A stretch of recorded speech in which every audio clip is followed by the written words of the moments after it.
With the ANC leaders behind bars, the government hoped that black protest would subside. 16 years ago, the young people of South Africa lived for a cause bigger than themselves: freedom. 16 years later, it's a different story. We believe that our celebrity-obsessed generation no longer felt our struggle heroes were relevant to their lives. So it came as no surprise that our client, the Apartheid Museum, was struggling to attract the youth. And on top of this, even our leaders seem to be forgetting the lessons of our past. Don't come here with that white tendency. Not yet. You can do it somewhere else. Not yet. We needed to expose this uncomfortable reality. After all, the first step in addressing a problem is admitting that there is one. So we simply took to the streets and interviewed the youth directly, asking them to identify popular celebrities, then anti-apartheid leaders. In fact, over 86% of them failed to identify the anti-apartheid leader.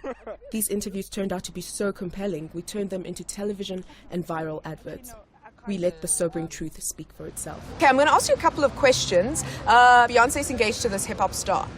That's Jay-Z. Yes, she had a hit with Oops, I Did It Again. Britney Spears, baby. Yes, she's known as the Queen of Talk.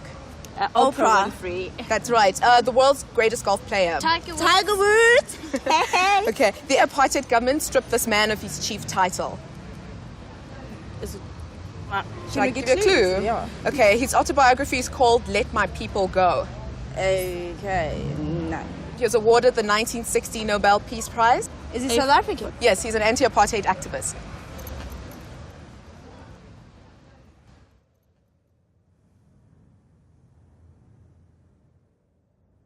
To fuel the debate, we created a national radio campaign. We even created a fun quiz card game that we distributed on campuses and in malls.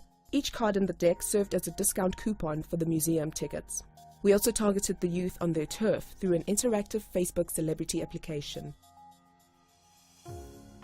The campaign has started a debate that's gathering momentum on television. The Apartheid Museum. A history forgotten is a future lost. And what's come up is that they don't know the history and they don't care. The Apartheid Museum has launched an online campaign. Radio, on hundreds of blogs and chat rooms, and in the press. We launched in the build-up to Freedom Day, a national holiday to mark South Africa's transition from apartheid to democracy. In the launch week, hits on the Apartheid Museum website went up by 1,000%, and in the first month of the campaign alone, ticket sales have gone up by 40%.